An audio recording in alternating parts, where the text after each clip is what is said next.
السيد أحمد فؤاد، مدير مركز كلمة للتخاطب وتنمية المهارات. إن شاء الله النهاردة هنتكلم عن البرنامج المصري للغة والتخاطب. إحنا النهاردة إن شاء الله وصلت لنا الحقيبة الخاصة بالبرنامج المصري للغة والتخاطب. البرنامج هدفه الأساسي إن هو يشتغل على الأطفال العاديين والمتأخرين في اللغة والتخاطب ومشاكل التخاطب. النهارده إن شاء الله هنستعرض لكم البرنامج بيتكلم عن إيه. البرنامج الكتاب الأول بيتكلم عن الشرح الخاص بالبرنامج. الكتاب الثاني بيتكلم معانا عن الأجندة من كلمة واحدة، ومرفق مع الكتاب بطاقات خاصة بالكلمة الواحدة. الكتاب الثاني بيتكلم عن الجملة من كلمتين، ومرفق أيضا مع الكتاب بطاقات خاصة من مقطعين. الكتاب الرابع بيتكلم عن أدلة الجملة من 3 كلمات، ومرفق أيضا كلمات من 3 و4 مقاطع معانا، والبطاقات الخاصة بالأصوات. لأن البرنامج معانا في البداية بيبدأ من الانتباه إلى مرحلة الطلاقة اللغوية.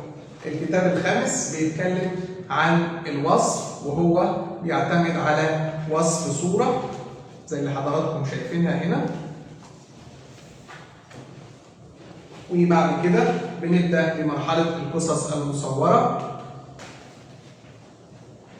وبعدين بنبدأ نشتغل على المواد الخام زي كل حاجة بتتصنع من ايه.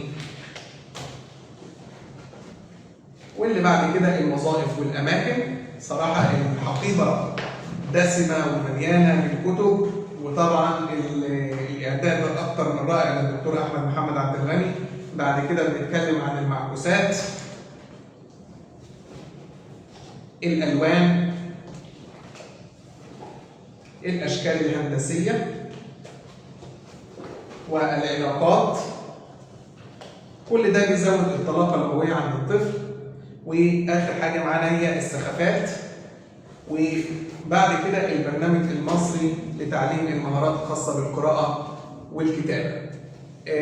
إن شاء الله إحنا مع وجود البرنامج المصري للغة والتخاطب بنكونوا يعني وصلنا لمجموعة من البرامج الموجودة عندنا في المركز، من برامج تنمية المهارات وبرامج التخاطب واختبار موقعة ستانفورد بينيه. ويا رب نكون عند حسن ظن